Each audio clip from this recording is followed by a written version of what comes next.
Doctor Mohammad ইউনূসের বিদায় কেমন হলো? সাধারণত বিদায় বেলায় সানাই বাজে, নহবত বাজে, সানাইয়ের করুণ সুর বাজে। বিদায় অনুষ্ঠানটি উদযাপন করা হয়, চমৎকারভাবে উদযাপন করা হয়। এমনকি আমাদের বাংলাদেশে সবচেয়ে বিতর্কিত IG, inspector general of police জনাব বেনজির, তিনি যে বিদায় নিলেন, পুলিশের ইতিহাসে সবচেয়ে জাঁকজমকপূর্ণ বিদায় তাকে জানানো হয়েছিল। হোয়াট ডাজ ইট মিন? আমরা তাকে যতই খারাপ বলি না কেন, পুলিশের মধ্যে তাকে নিয়ে এক ধরনের আধিক্যতা ছিল, তার প্রতি এক ধরনের আকর্ষণ ছিল। সেই আকর্ষণ থেকেই পুলিশ তাকে বিদায় দিয়েছে। যে সময় তিনি বিদায় লাভ করলেন তখন শেখ হাসিনার সঙ্গে তার সম্পর্ক ভালো ছিল না। পুলিশের লোক এটা খুব ভালো করে জানতেন। তিনি যে স্বরাষ্ট্রমন্ত্রী হবেন না, শেখ হাসিনার কাছাকাছি যাবেন না, এটাও পুলিশের লোক জানত। আবার তার বিরুদ্ধে পক্ষ পুলিশে প্রবল ছিল, কিন্তু তা সত্ত্বেও তাকে রাজকীয় সংবর্ধনা জানানো হয়েছিল। এর কারণটা হলো পুলিশের মৌলিক কতগুলো জায়গাতে তিনি নাড়া দিয়েছিলেন। তিনি ঘুষ দুর্নীতির সঙ্গে, নারী ঘটিত ঘটনার সঙ্গে জড়িত, কিন্তু তার সঙ্গে সঙ্গে পুলিশের যে নিয়োগ পদ্ধতি, সেই নিয়োগ পদ্ধতিতে যে দুর্নীতি হতো, সাব ইন্সপেক্টর নিয়োগ এবং কনস্টেবল নিয়োগ, এই পুরো জিনিসটিকে তিনি সংস্কার করেছিলেন। ফলে ওই থেকে এখন পর্যন্ত পুলিশের নিয়োগটিতে এখন আর আগের মতো সেই দুর্নীতি, অনিয়ম, দুর্নাম, বদনাম নেই। এই কারণে ডক্টর বেনজির পুলিশের ইতিহাসে অমর হয়ে থাকবেন। দ্বিতীয়ত হলো যে পুলিশের আইজি কেমন হওয়া উচিত? He must have a command. তার চেহারা কেমন হওয়া উচিত? তার হাঁটাচলা কেমন হওয়া উচিত? তার জৌলুস কেমন হওয়া উচিত? এটার একটা মাত্রা তিনি তৈরি করে গেছেন, এটা লেভেল তিনি তৈরি করে গেছেন। অনিয়ম ছিল, ভুল ছিল, ভ্রান্তি ছিল, কিন্তু তিনি উদাহরণ তৈরি করে গেছেন। আইজি হবেন তো বেনজির মতে হওয়া উচিত, মানে ওর যে পজিটিভ দিকগুলো ছিল। এখানে ও শব্দটি বললাম যে তার সাথে আমার খুব বন্ধুত্বপূর্ণ সম্পর্ক ছিল, এজন্য আর কি মুখ ফুসকে ও বের হয়ে গেল, নর্মালি উনি বলা উচিত ছিল। যাই হোক, তো সেক্ষেত্রে ডক্টর মোহাম্মদ ইউনূস আমাদের বাংলাদেশে যে সময়টিতে এসছেন, দেশের ক্রান্তিকাল, বলা হয়ে থাকে যে ডক্টর মোহাম্মদ ইউনূসের মতো যদি বিখ্যাত ব্যক্তি ওই সময় ক্ষমতায় না আসতেন, দেশে দীর্ঘ যুদ্ধ হয়ে যেত। আই ডু বিলিভ সো, আমি এটা বিশ্বাস করি, আমি সমর্থন করি। এবং ওই সময়টাতে ডক্টর মোহাম্মদ ইউনূস যদি রাজি না হতেন, তাহলে অন্য কেউ হয়তো সাহস পেতেন না, অতটা সার্বজনীনভাবে গৃহীত হতেন না, দেশ বিদেশে তাকে নিয়ে মানে এতটা আগ্রহ দেখা দিত না। ডক্টর মোহাম্মদ ইউনূস যে সময়তে অংশগ্রহণ করলেন, বিশ্ব ব্যাংক, IMF, আমেরিকা, ইউরোপীয় ইউনিয়ন, মালয়েশিয়া থেকে শুরু করে পৃথিবীর সমস্ত রাষ্ট্রগুলো, মানে তার জন্য প্রথম 60 days, 60 দিন তার জন্য ছিল স্বর্ণ সময়। তিনি যেখানে হাত দিতেন সেখানে স্বর্ণ ফলত। তিনি যা বলতেন মানুষ তা শুনত। এবং তার অবস্থানটা ছিল বাংলাদেশে, স্বাধীন বাংলাদেশে। বঙ্গবন্ধু শেখ মুজিবুর রহমান 1972 সালের জানুয়ারি মাসের 10 তারিখে দেশে আসার পর প্রথম 60 days তার জন্য যেমন ছিল, ডক্টর মোহাম্মদ ইউনূসের প্রথম 60 daysও তেমন ছিল। বঙ্গবন্ধু জাতির পিতা হয়েছিলেন, আর ডক্টর মোহাম্মদ ইউনূস যদি বুদ্ধি করতেন, তিনি জাতির পিতা না হলেও জনগণের পিতা হতে পারতেন। জনগণ তাকে বাপু হিসেবে ডাকত, যেটা মহাত্মা গান্ধীকে ডাকে ভারতীয়দের বাপু, বাংলাদেশিদের বাপু। ওটা হলো বাংলাদেশ নামক রাষ্ট্রের ফাউন্ডার বঙ্গবন্ধু শেখ মুজিবুর রহমান, জাতির পিতা। আর উনি হয়ে যেতেন ভারতীয়দের বাপুর মতো করে বাংলাদেশিদের বাপু, বাংলাদেশিদের বাজান, যদি উনি সফল হতেন।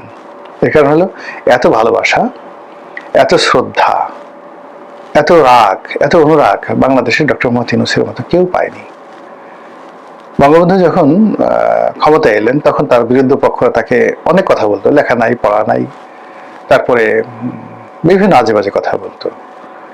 কিন্তু ডক্টর মোহাম্মদ ইউনূস, সবাই, আমরা অল্প কয়েকজন লোক তাকে ইউনূস ভাই, মানে ওনার সম্মানটা এমন পর্যায়ে আমি 1 to 1 তাকে ইউনূস ভাই বলি। কিন্তু যখন লোকজনের সামনে দেখা হতো, আমি তাকে স্যার ডাকতাম, স্যার আসসালামু আলাইকুম, কেমন আছেন? এই সম্মানটা তিনি অর্জন করেছিলেন। আর এই সম্মানের সঙ্গে সঙ্গে সারা বাংলাদেশের কেবলমাত্র আওয়ামী লীগের কিছু অংশ মানুষ তাকে সুদখোর বলতো, সুদী ইউনুস বলতো। একটা সময় হুজুরদের একটা অংশ তাকে সুদখোর বলতো। এর বাইরে সব মানুষ তাকে ডাকতেন স্যার। 18 কোটি মানুষ একসঙ্গে, 18 কোটি মানুষের মধ্যে ধরেন 4-5 লোক, এরকম 4-5 লাখ লোক উল্টা উল্টা বলতো, আর বাকি সবাই ডক্টর মোহাম্মদ ইউনুস, ইউনুস স্যার। এইরকম সম্মান মর্যাদা শত বছরে কোনো ব্যক্তি অন্য কোনো দেশে পেয়েছেন আমার জানা নাই। হয়তো নেলসন ম্যান্ডেলা দুনিয়াব্যাপী পেয়েছেন, কিন্তু তার দেশের জনগণ তো আমাদের চেয়ে বেশি নয়। তো ডক্টর মোহাম্মদ ইউনূসের প্রথম 60 ডেজ এরকম ছিল, এবং তার উত্থানটি, তার আগমনটি ছিল, মানুষ কি বলবো, আল্লাহর কাছে দোয়া করেছে, চোখের পানি ফেলেছে যে আল্লাহ তুমি আমাদেরকে একজন ইউনূস দিয়েছো। আমি নিজে কি বলবো পাগলের মতো হয়ে গেছে। আমি ওনার কাছে, মানে ওনার সাথে আমার এত ভালো সম্পর্ক ছিল, আমি ওনাকে কোনো একটা টেলিফোন করিনি, ওনার অফিসের ধারের কাছে যাইনি, ওনার বাসার দিকে তাকাইনি, কিন্তু আমি প্রথম 60 ডেজ তার জন্য দোয়া করেছি এবং সবাইকে বলেছে যে না, উনি আসছেন আমাদের দেশ যাতে রক্ষা হয়েছে। কিন্তু কি এমন কর্ম করলেন, কি এমন কর্ম করলেন, কি এমন চিন্তা করলেন যার কারণে তার এই বরকতগুলো উঠে গেল। আমরা মোরালে সবাই পাপী, পাপ করি না, অন্যায় করি না, জুলুম করি না, আমাদের মধ্যে এমন লোক নেই বললে চলে। তো পাপের ফল হয়। এই সমাজে যদি আল্লাহ ক্ষণে ক্ষণে পাপের যাকে বলেন শাস্তি দিত, তাহলে জীবনে কেউ মন্ত্রী হতে পারতো না, এমপি হতে পারতো না, প্রধানমন্ত্রী হতে পারতো না, কেউ মানে মসজিদের ইমাম হতে পারতো না, আল্লাহর গজব নাজিল হইতো, ঠাড়া পড়ে যেত সবার উপরে। তো সেই অর্থে আল্লাহ বেশিরভাগ ক্ষেত্রে মানুষের পাপ তাপ যাকে বলা হয় গোপন রাখেন, পরে শাস্তি দেন, এবং তওবার একটা মানে একেবারে মৃত্যু পূর্বক্ষণ পর্যন্ত তওবার জন্য রাস্তা উন্মুক্ত রাখেন, দরজা খোলা রাখেন। তারপর তিনি যদি মরে যান, মরে যাওয়ার পরে আল্লাহই দয়া করে তার আওতাত তৈরি করে দেন, বংশধর তৈরি করে দেন, শুভানুধ্যায়ী তৈরি করে দেন, তারা তার দোয়া করে, আর এতে তার সগীরে গুনাহ সমূহ মাফ হয়ে যায় কর্মের কারণে। কিন্তু মানুষ যখন দুষ্ট চিন্তা করে, বদমাইশি চিন্তা করে, এটা মানে মানুষের রিজিক নষ্ট করে ফেলে, সম্মান নষ্ট করে ফেলে। ধরুন আপনি যদি কষ্ট করে একটা ডাকাতি করেন, ব্যাংক লুট করেন, এটা হয়তো আপনি যাকে বলা হয় একবার করলেন, খুব ঝুঁকি হলো, ধরা পড়লে প্রচন্ড মার খেলেন, জীবনে একবার বা দুবার। আপনি যদি ধর্ষণ করেন একবার বা দুবার, একজন হয়তো 100 বার করেছে জীবনে, এরকম ধরনের 100 বার সারা জীবনে সে করেছে। ডাকাতি করেন, রাহাজানি করেন, মানে যে কোনো অন্যায় কর্ম তার একটা লিমিট আছে। জেনা করেন, ব্যভিচার করেন, আপনার শারীরিক একটা শক্তি আছে, কিন্তু আপনি মন দিয়ে যদি, চোখ দিয়ে, ইন্দ্রিয় দিয়ে যদি আপনি ধর্ষণ করেন, আপনি ডেইলি 1000 ধর্ষণ করতে পারবেন। সারা দুনিয়ার কবর থেকে মহিলাদেরকে, কবর থেকে ক্লিওপেট্রাকে তুলে এনে সামনে বানিয়ে আপনি ধর্ষণ করে ফেলতে পারবেন। ম্যারিলিন মনরো থেকে শুরু করে মধুবালা থেকে শুরু করে মীনা কুমারী, আমাদের বাংলাদেশে যারা বিখ্যাত সুন্দরী ছিলেন, আপনি সবাইকে ধর্ষণ করতে পারবেন মনে মনে। এই জন্য যারা মন্দ চিন্তা করে, এই মন্দ চিন্তা করে তাদেরকে নিকৃষ্ট প্রাণী বলা হয়। যেমন কুকুর মন্দ চিন্তা করে, স্বদেশ জাতি বিদ্বেষী মন্দ চিন্তা করা প্রাণী, এই জন্য কুকুর ঘৃণিত। শুয়ার কম ঘৃণিত, কুকুরের চেয়ে কম ঘৃণিত। শুয়ার মন্দ খাবার করে আর অশ্লীল কর্ম করে প্রকাশ্যে। তো মানুষের মধ্যে যারা কুকুর প্রকৃতির মানে মন্দ চিন্তা করে, তাদের রিজিক উঠে যায়, তাদের সম্মান আল্লাহ তুলে নেয়, মর্যাদা তুলে নেয়, তারা যেখানে যায় সেখানে অপদস্থ হয়। তো আমাদের ইউনূস ভাই এবং তার যারা উপদেষ্টা মণ্ডলী রয়েছেন, তাদের এই রাষ্ট্র ক্ষমতায় বসার পর কি চিন্তা ছিল, কি মিশন ছিল, কি ভিশন ছিল, তারা আসলে কি করতে চেয়েছিলেন? নচেত তাদের এইরকম যে অপমানজনক একটা বিদায় হলো, এখন তারা কই যাবেন, কি করবেন? লোকজন তো তাদেরকে আর গ্রহণ করবে না। দেখলাম ডক্টর মোহাম্মদ ইউনূস চলে যাচ্ছেন, তার হাতে একটা ব্রিফকেস। সত্যি মিথ্যে, এটা কি আগের না বর্তমান না এআই আমি বলতে পারবো না, কিন্তু ঘটনা যে এরকমই ঘটেছে তাতে কোনো সন্দেহ নেই। তিনি বিদায় নিচ্ছেন, দাঁড়িয়ে আছেন, তার হাতে একটা ব্রিফকেস। হয়তো এটা যমুনার সামনের দৃশ্য নয়, এটি কোনো একটা এয়ারপোর্টের দৃশ্য বা কোনো একটা লাউঞ্জের দৃশ্য, হয়তো আগের বা বিদেশের, কিন্তু মানুষ এটাকে গ্রহণ করেছে। মানুষ এটাকে নিয়ে বলা বলি করছে যে হ্যাঁ, তাকে আসলে ওইভাবেই বিদায় নিতে হয়েছে যমুনা থেকে। কেউ তাকে বিদায় জানায়নি, তার ব্যাগটাও গাড়ি থেকে তুলে দেয়নি। তিনি খালি হাতে, শূন্য হাতে সেখান থেকে বিদায় নিয়েছেন। তো ঘটনা যাই হোক না কেন, হয়তো তার জন্য সিঙ্গা ফুকেছে, তার জন্য অনেক কিছু করেছে, গার্ড অব অনার দিয়েছে, স্বয়ং তারেক রহমান সাহেব তাকে বিদায় সংবর্ধনা জানিয়েছেন, হতে পারে, কিন্তু জনগণ কিন্তু এইভাবে নিয়েছে। একই অবস্থা তার মানে প্রচন্ড প্রতাপশালী যার উপদেষ্টা মণ্ডলী, কেউ সসম্মানে বিদায় নিতে পারেনি। ফকিরের মতো, মিসকিনের মতো যার যার মন্ত্রণালয় থেকে তারা বিদায় নিয়ে আসছেন। তারা যখন বিদায় নিচ্ছিলেন, কর্মকর্তারা হয়তো মনে মনে বলেছে, যা শালা, এতদিন বাঁচা গেল, আমার শালা আবার কথা বলে, যা। মহিলা যদি হয় তাকে হয়তো কেউ শালি বলেছে, বা অন্য কোনো গালি, বাঙালি গালি আছে না, বাঙালি গালি তো ওই হেলাল হাবিজের সেই বিখ্যাত গালি। তো যাই হোক, ওই শব্দগুলো আমি উচ্চারণ করলাম না রোজা রেখে। তো এই কথা হয়তো মনে মনে অনেকে বলেছে, কিন্তু এটা তো হওয়ার কথা ছিল না। এরা সবাই আমাদের সমাজে এই ক্ষমতা গ্রহণ করার আগে নন্দিত ছিলেন, পরিচিত ছিলেন, তারপর তারা আকর্ষণীয় ছিলেন সমস্ত মানুষের কাছে। এই মানুষগুলো হঠাৎ করে এতটা লাঞ্ছিত, অপমানিত কেন হলেন? এর মূল কারণ হলো হয়তো তাদের কর্ম যেটা ছিল সেটা আমি বেশি মন্দ বলতে পারবো না। এই কারণ হলো আমাদের সমাজে রাষ্ট্র ক্ষমতায় বসে খুব বেশি ভালো কাজ সবাই করেছে, এরকম নজির খুব অল্প, কিন্তু তাদের তো এর পরিণত হয়নি। কিন্তু তারা মানুষের যে বিশ্বাস পেয়েছিল, আস্থা পেয়েছিল, সেই বিশ্বাস এবং আস্থার মর্যাদা তারা রাখেনি।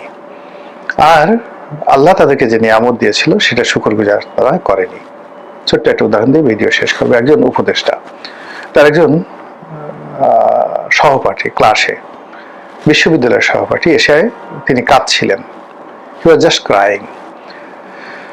ছোট্ট একটা কাজের জন্য তিনি তার কাছে গিয়েছিলেন, তার জন্য কাজটা ছিল জীবন মরণ। 3 ঘন্টা, 4 ঘন্টা, 5 ঘন্টা তিনি বসেছিলেন, তার সাথে দেখা করেনি। তো এটা তিনি স্বপ্নেও কল্পনা করতে পারেননি। তিনি একজন ডিস্ট্রিক্ট জাজ ছিলেন, তো একজন ডিস্ট্রিক্ট জাজ এই অপমান সহ্য করতে পারেননি। এরপর উপদেষ্টা তার সাথে দেখা না করে ভিন্ন দরজা দিয়ে চলে যাচ্ছিলেন লিফটে। তো লিফটের সামনে গিয়ে তিনি যখন তাকে জড়িয়ে ধরলেন, তার হাত ধরলেন যে, ভাই তুমি আমার কথাটা শুনো, আমার একটা জীবন মরণ সমস্যা। তিনি এমন একটা ভাব দেখালেন, ভঙ্গি দেখালেন যে তার অন্তর ভেঙে, মানে তার বন্ধু যিনি সাহায্যের জন্য গিয়েছিলেন, মজলুম, তার অন্তর ভেঙে চুরমার হয়ে গেল, খান খান হয়ে গেল। তো তিনি মাথাটা নুয়ে রাখলেন। আর উপদেষ্টা জেলে, সেই উপদেষ্টা যদি ভবিষ্যতে জেলে যান, আমি যাকে বলা হয় আশ্চর্য কিছু হব না, এই জন্য মুখ দিয়ে জেল বের হয়ে গেল। সেই উপদেষ্টা লিফটে উঠে গেলেন। এখন সেই উপদেষ্টা তার এই কর্মকাণ্ডের জন্য আগামীতে যদি মুরগিপট্টিতে, রাস্তাঘাটে, রিক্সায় উঠতে গিয়ে বিভিন্ন জায়গাতে জুতো পিটা খান, চর থাপ্পড় খান, এটাকে আপনি কি বলবেন? নিয়তি নাকি কর্মের ফল? হায়রে দুনিয়া, হায়রে নিয়তি। 2 দিনের দুনিয়ায় কত কি বাহাদুরি। আল্লাহ আমাকে হেদায়েত দান করুন, আপনাদেরকে হেদায়েত দান করুন। আমরা যেন এই ডক্টর মোহাম্মদ ইউনূস এবং তাদের উপদেষ্টা, তাদের মতো বেখেয়াল যেন না হয়ে পড়ি। আওয়ামী লীগ সম্ভবত ইতিহাসের একটি ভয়ঙ্কর ঝুঁকি নিতে যাচ্ছে। বাংলাদেশে যে সকল আওয়ামী লীগ নেতৃবৃন্দ রয়েছেন, তারা যেভাবে নড়াচড়া করছেন, কলকাতাতে, আমেরিকাতে, দিল্লিতে এবং ইংল্যান্ডে যে সকল নেতা রয়েছেন, তাদের কথাবার্তা শুনলে যে জিনিসগুলো মনে হচ্ছে যে তারা খুব দ্রুত বাংলাদেশে ফিরবেন, এবং এটি কয়েকটি স্তরে তারা এই কাজগুলো করবেন এবং তারা আইনের কাছে নিজেদেরকে সমর্পণ করবেন। এবং যখন তারা এই আইনের কাছে নিজেদেরকে সমর্পণ করবেন, ঠিক সেই সময়টাতে বাংলাদেশের টোটাল বিচার ব্যবস্থা রীতিমতো আন্তর্জাতিক চাপের উপর পড়বে। আওয়ামী লীগের যে সকল নেতৃবৃন্দ এই মুহূর্তে দেশের বাইরে আছেন, ধরুন পররাষ্ট্রমন্ত্রী ডক্টর মোমেন, তো ডক্টর মোমেনকে যদি কেউ নাজেহাল করার চেষ্টা করে কোনো আইন আদালত, কোর্ট কাছারিতে, সঙ্গে সঙ্গে সেটা পৃথিবীতে ভাইরাল হয়ে যাবে। দ্বিতীয়ত, আওয়ামী লীগ যেটা বোঝার চেষ্টা করছে এখন, যে তাদের জীবনের সবচেয়ে বড় ভুল হয়েছে যে মবের ভয়ে গণভবন থেকে হেলিকপ্টারে করে শেখ হাসিনাকে যে দিল্লিতে পাঠানো হয়েছে, এই কাজটি আওয়ামী লীগের যে সবচেয়ে বড় ভুল হয়েছে। শেখ হাসিনা যদি থাকতেন এবং সেক্ষেত্রে যদি গণভবন ভেঙে লোকজন ঢুকতো, এবং সেনাবাহিনী যদি তাদের দায়িত্ব পালন করতে না পারত, পুরো সেনাবাহিনীর ডিসব্যান্ড হয়ে যেত, পুরো সেনাবাহিনী ডিসব্যান্ড হয়ে যেত, এবং সেই ঝুঁকি সেনাবাহিনী কোনোদিন নিত না, যেটি হয়েছে শ্রীলঙ্কাতে। এরকম একটি উদ্ভূত পরিস্থিতি বাংলাদেশের মধ্যে ঘটছে। রাজাপাকসে তাকে সেই সেনাবাহিনী তাদের হেলিকপ্টারে করে নিজেদের একটা বেজে নিয়ে গেছে। তো নিজেদের একটা বেজে নিয়ে গেছে এবং সেখানে তারা কিছুদিন ছিল এবং সেখান থেকে তারা আবার নির্দিষ্ট সময় ফেরত আসছে। বাংলাদেশে ধরুন ডক্টর শিরিন শারমিন চৌধুরী, ইকবালুর রহিম, এরা তো এখনো পর্যন্ত সেই সেনাবাহিনীর তত্ত্বাবধানে আছে, বাংলাদেশে আছে। তো শেখ হাসিনা থাকতে পারতো, কেউ একটু শব্দ করতে পারতো না, কেউ একটু শব্দ করতে পারতো না। আবার শেখ হাসিনাকে যদি আইন শৃঙ্খলা রক্ষাকারী বাহিনীর কাছে হস্তান্তর করতে হতো, সেখানে তার সম্মান মর্যাদা রক্ষা করেই তাকে করতে হতো। আদারওয়াইজ বাংলাদেশের যে রাষ্ট্রীয় বিধি ব্যবস্থা এটি প্রশ্নের মুখোমুখি পড়তো এবং ভারত এখানে সরাসরি হস্তক্ষেপ করার মতো ঝুঁকি নিত যদি শেখ হাসিনার উপর তেমন কিছু হতো। তো ফলে পুরো পরিস্থিতিতে সেনাবাহিনীর যে সকল কর্তাদের কথা, যে সকল উপদেষ্টাদের কথা শুনে শেখ হাসিনা হেলিকপ্টারে উঠেছে, আর সেই হেলিকপ্টার নিয়ে আবার সামরিক বিমানে করে যেভাবে সে দিল্লিতে চলে গেছে, এই জিনিসটি তারা এখন বুঝতে পারছে তাদের একটা রাজনীতির ব্ল্যান্ডার। ঠিক একই ঘটনা কিন্তু ১১-র সময় ঘটেছিল। ১১-তে শেখ হাসিনা অনেক স্ট্রং ছিলেন মানসিকভাবে, তাকে বিদেশে পাঠানোর প্রাণান্ত চেষ্টা করা হয়েছিল, তিনি যাননি। তারপরে তিনি যখন বিদেশে গেলেন, যেন বিদেশ থেকে না আসেন, প্রাণান্ত চেষ্টা করা হয়েছিল, তিনি সর্বশক্তি নিয়োগ করে ইংল্যান্ড থেকে তিনি বাংলাদেশে ফিরে এসেছিলেন। ফলে ফিরে আসার পর তিনি জেলে গেছেন, সব কিছু হয়েছেন, কিন্তু আওয়ামী লীগ ক্ষমতায় ফিরে পেয়েছে। একইভাবে বেগম জিয়াকে কিন্তু জেনারেল মইনু আহমেদের জমানাতে ব্রিগেডিয়ার বারিকে দায়িত্ব দেওয়া হয়েছিল তাকে বিদেশে পাঠানোর জন্য, এবং তিনি একেবারে শতভাগ রাজি হয়ে গেছিলেন। কাপড় চোপড় রেডি করে তিনি যাবেন এবং তাকে মানে ক্যান্টনমেন্টের মইনুল হোসেন রোডের বাসভবন থেকে নিয়ে তারপরে শেষে বিমানবন্দরে পৌঁছে দেবেন ব্রিগেডিয়ার বারি। এই কথাগুলো আমার বলা না, ব্রিগেডিয়ার বারির টেলিভিশন টক শোতে তিনি এই কথাগুলো বলেছেন প্রকাশ্যে। তো বেগম জিয়া যাবেন ঠিক এই সময়টাতে ওই যে পাগলা মেজর আছেন একটা, মেজর আক্তার, এখন বিএনপি থেকে বহিষ্কৃত, জামাতে গেছে, কিন্তু আজকে বিএনপি যে ক্ষমতায়, এটা কিন্তু সেই মেজর আক্তারের জন্য। মানে অনেক সময় হয় কি, আমরা সবসময় তেলবাজ দেখে পছন্দ করি, আমাকে যে হুজুর হুজুর করে তাকে পছন্দ করি, কিন্তু আমার সঙ্গে যে বেয়াদবি করে, কখনো কখনো তার কারণে যে আমার জীবন বাঁচে। আজকে তারেক রহমান সাহেব ক্ষমতায়, প্রধানমন্ত্রী, যদি সেই দিন মেজর আক্তার এই ভূমিকাটা না নিতেন, তাহলে তারেক রহমান সাহেবের বাংলাদেশে আসা হতো না, আর বেগম জিয়ারও বাংলাদেশে আসা হতো না। সারা জীবন তাদেরকে এই লন্ডন আমেরিকায় থাকতে হতো। এবং এই কথা মানে মেজর আক্তার বলেনি, মানে আক্তার সাহেব আমাকে বলেছে, বাট আমি যখন এটা ব্রিগেডিয়ার বাড়ির মুখ থেকে শুনছি, যে টেলিভিশন তিনি বলেছেন যে ওই তিনি রওনা করবেন বেগম জিয়া, কাপড় চোপড় প্যাক করা সব। অবশ্যই তারেক রহমান সাহেব এই ঘটনা জানেন। এই সময় মেজর আক্তার ঢুকেছেন সেখানে হন্তদন্ত হয়ে। ঢুকে তিনি এই অবস্থা দেখে তিনি অবাক হয়ে গেছেন। তিনি ম্যাডামকে বলল যে, ম্যাডাম কি শুরু করছেন আপনি? আপনি যদি চলে যান রাজনীতি থেকে, কোনোদিন আর বাংলাদেশে আসতে পারবেন? বিএনপি থাকবে, বিএনপির কোনো লোক আর জীবনে কখনো অর্গানাইজ হতে থাকবে, আপনি যেতে পারবেন না, মরে গেলেও যেতে পারবেন, আমার লাশের উপর দিয়ে যেতে হবে। দ্যাট ওয়াজ দ্য ডায়ালগ, আমার লাশের উপর দিয়ে যেতে হবে। বেগম জিয়ার একটা ভালো গুণ ছিল কি জানেন?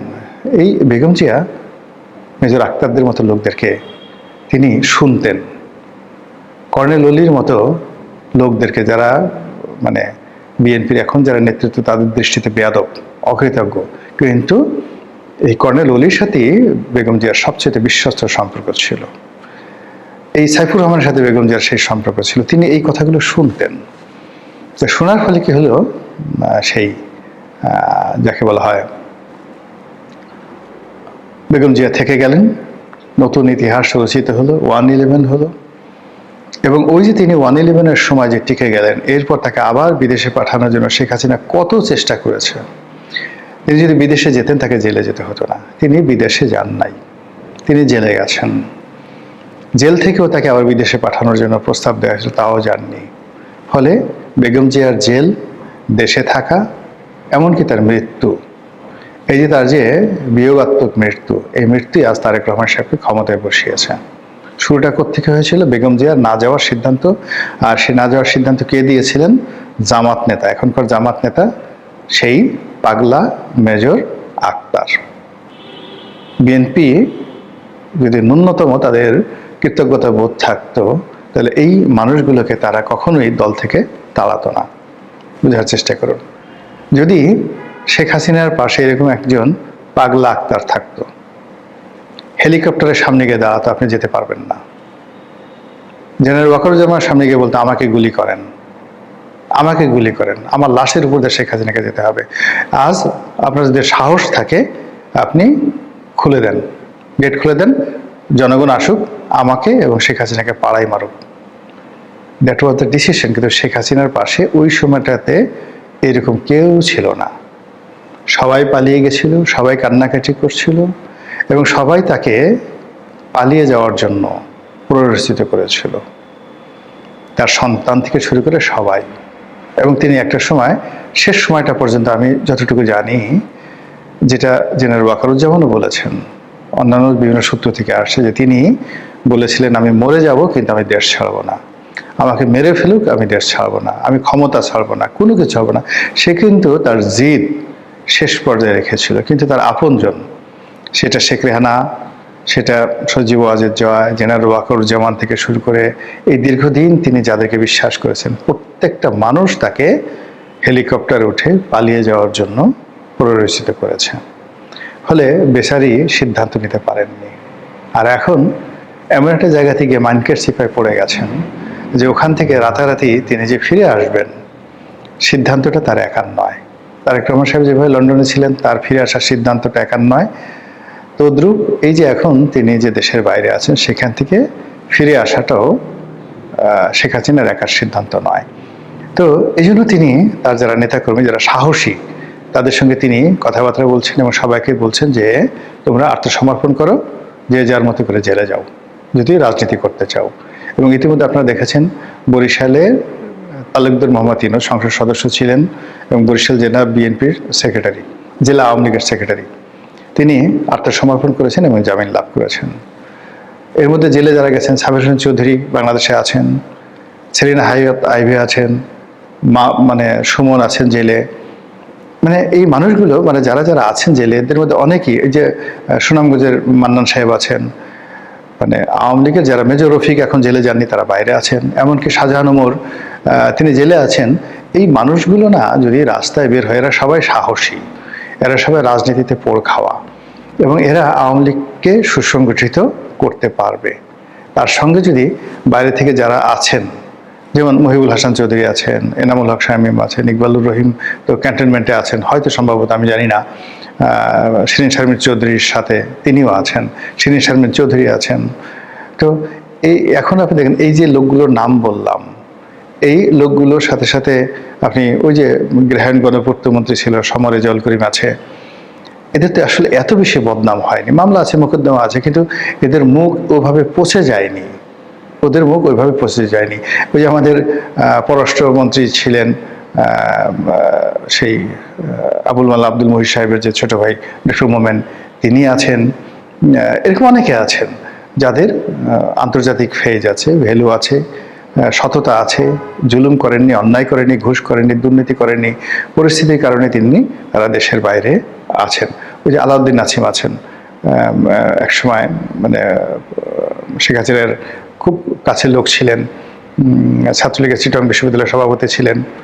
তো এই মানুষগুলো অনেকে আছেন যাদের বিরুদ্ধে মামলা আছে, মোকদ্দমা আছে, কিন্তু তাদের ফেস ভ্যালু আছে, এখনো যথেষ্ট ফেস ভ্যালু আছে, বুদ্ধি আছে, গ্রহণযোগ্যতা আছে, দক্ষতা আছে। তার সঙ্গে সঙ্গে এই বাংলাদেশেও কিন্তু আমলাতন্ত্রের মধ্যে সাবেক সচিব, সাবেক জেনারেল, মানে অনেকেই আছেন। যেমন ধরেন এই যে জেনারেল আকবর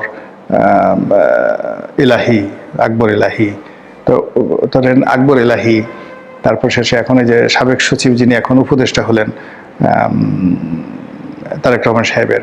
তো এইভাবে যদি আপনি আওয়ামী লীগের যে সকল সচিব রয়েছেন, আপনি যদি চিন্তা করেন, আবু আলম শহীদ খানের কথা চিন্তা করেন, দে আর মোর স্মার্ট, মোর ডাইনামিক, বেশি সাহসী। আপনি ওই যে আর একজন আছেন আব্দুল কাদের খান, আছেন, আরো অনেক, মানে আওয়ামী লীগের যে সকল সচিবরা ছিলেন আছেন, ওই যে একজন সচিব ছিলেন মেজবা, উনি ছিলেন, তারপরে শেষে মানে শেখ হাসিনার ব্যক্তিগত সচিব ছিলেন বেশ কয়েকজন, মানে যারা এখন এই সমাজে কিন্তু নিরাপদ আছেন, ঘুরে ঘুরে বেড়াচ্ছেন, তাদের বিরুদ্ধে মামলা মোকদ্দমা হয়নি, তারা ডাইনামিক, সাহসী এবং দুর্নীতি হয়তো করেছেন কিন্তু ওইভাবে পাবলিকলি তারা দুর্নীতিবাজ হিসেবে চিহ্নিত নন। তো তাদের সামরিক বাহিনী, এমনকি জেনারেল আজিজ আছেন, এ তো এখন সরাসরি জেনারেল আজিজ, আপনি জেনারেল আজিজ যে কি পরিমাণ বুদ্ধিমান, কি পরিমাণ ডায়নামিক, তারা হয়তো আপনি ক্ষমতায় ছিলেন, কথাবার্তা বলে না, কিন্তু যারা তার সাথে কাজ করেছেন, তিনি যে পরিমাণ ডেসপারেট, যে পরিমাণ সিদ্ধান্ত নেওয়ার ক্ষমতা তার আছে, তো মানে সেই দিক থেকে যদি তিনি রাজনীতিতে আসেন, আওয়ামী লীগের রাজনীতিতে আসেন, আপনি পুরো চাঁদপুর বেল্ট এখন যারা বিএনপি লোকজন আছে, মানে সবাই ধুম দেখবে। মুফাজ্জল হোসেন চৌধুরী মায়া আছেন, এরা তো পরীক্ষিত, মানে রাজপথে পরীক্ষিত যারা লোকজন রয়েছেন, ডক্টর নানক বলেন, বাহাউদ্দিন নাসিম সাহেব বলেন, মানে এদের যত কিছুই বলেন না কেন, এদের যে পলিটিক্যাল হেরিটেজ আছে, পলিটিক্যাল যোগ্যতা আছে, এই পলিটিক্যাল যোগ্যতা অন্য রাজনৈতিক দলের এই পর্যায়ের এত নেতা কর্মী নাই। এখন এরা যদি দলে এসে সবাই জেলে যায় এবং প্রতিদিন কোর্টে হাজির হয় জেলখানা থেকে, প্রতিদিনই মিডিয়া তাদেরকে কভার করবে।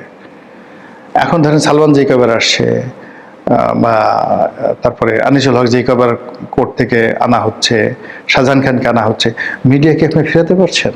বারবার আপনাকে স্মরণ করে দিচ্ছে আওয়ামী লীগ আছে, আওয়ামী লীগ আছে। এভাবে যদি আওয়ামী লীগের ৩-৪ হাজার নেতাকর্মী যারা সেলিব্রিটি, তারা যদি জেলে যায়, তাদের বিচার হয়, আচার হয়, তারা যদি নিয়মিত হাসপাতালে যায়, চিকিৎসা করতে তাদেরকে আনা হয়, প্রতিদিনই শুধু আওয়ামী লীগের নিউজই ডেইলি আসবে, অন্য কোনো নিউজ। সেখানে তারেক রহমান সাহেব যে আজকে সেই ট্রাফিক জ্যামে আটকে আছেন, এই খবর কেউ দেখবে না যদি শেখ হাসিনা বাংলাদেশে আসেন এবং তাকে আজকে কোর্টে হাজির করা হবে, এটা হবে প্রাইম রিপোর্ট। তো সেক্ষেত্রে এই নেতাদেরকে ধাপে ধাপে আত্মসমর্পণ করিয়ে, শেখ হাসিনা নিজেও ভারতকে রাজি খুশি করিয়ে এই মানে আইন আদালতের কাছে আত্মসমর্পণ করার জন্য তিনি যে সিদ্ধান্ত নিয়েছেন, এবং সেটা যদি তিনি বাস্তবায়ন করতে পারেন, যেটা আমি শুনেছি, তাহলে বাংলাদেশে যে কি হবে রাজনীতির সমস্ত হিসাবগুলো উল্টে যাবে।